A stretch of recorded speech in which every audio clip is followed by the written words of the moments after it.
আসসালামু আলাইকুম ভিউয়ার্স। এখন আমরা ৪৫তম বিসিএস এর একটি গণিত প্রশ্ন সমাধান করব।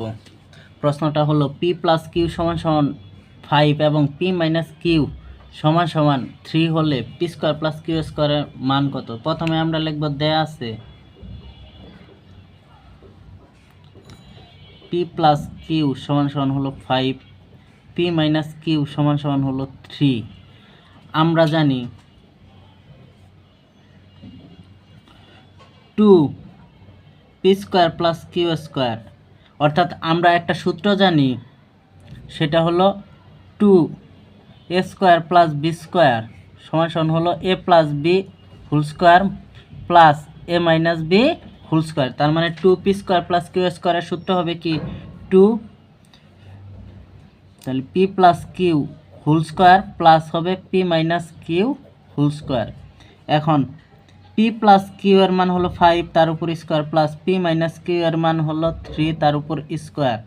তাহলে 5 5 25 প্লাস 3 তিরিক্ষা 9, 25 আর 9 এখন আমাদের যোগ হবে। 25 আর 9 যদি আমরা যোগ করি তাহলে হইতেছে 34। এখন এইখানে 2 গুণ আকারে আছে, 2 P square plus Q square. এখন এই 2 ওই পাশে চলে গেলে ভাগ হয়ে যাবে, যেহেতু আমাদের পি স্কোয়ার প্লাস কিউ স্কোয়ারের মান চাইছে, তাহলে 34 ভাগ 2, অতএব P square plus Q square সমান সমান হবে 17। পরবর্তীতে একটা অঙ্ক আছে 2 to the power x plus 7 equal to 4 to the power x plus 2 হলে x এর মান কত হবে সেটা আমাদের নির্ণয় করতে হবে। এখন তাহলে আমরা লিখব, দেওয়া আছে 2 to the power x plus 7 সমান সমান 4 to the power x plus 2। এখন আমরা সূচক লগারিদমের অঙ্ক করতে গেলে সবসময় ভিত্তিটা সমান রাখার চেষ্টা করব। এখানে যেহেতু 2 ভিত্তি আছে, এই 4কেও আমরা 2 ভিত্তিতে নিব।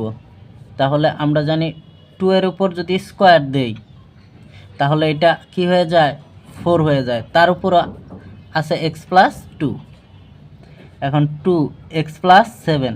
এখন সূচকের বেলায় নিয়ম হলো পাওয়ারের উপর পাওয়ার থাকলে গুণ করতে হয়, তার মানে এখানে হবে 2x প্লাস 2 দুগুণে 4। এখন সূচকের সময় ভিত্তি আর ভিত্তি যদি সমান থাকে তাহলে আমরা পাওয়ার আর পাওয়ার সমান লিখতে পারি, তার মানে x প্লাস 7 সমান সমান 2x প্লাস কি 4। এখন আমরা 2x প্লাস 4 এই পাশে নিয়ে আসলাম আর x প্লাস 7 এই পাশে নিয়ে আসলাম। এখন x আমরা x এর মান এক পাশে রাখবো আর সংখ্যাগুলো আরেক পাশে রাখবো। এটা এই পাশে নিয়ে আসলে মাইনাস হবে 7, এই 4 প্লাস আছে এই পাশে আসলে মাইনাস হবে, তাহলে x সমান সমান হবে 3 অ্যান্সার।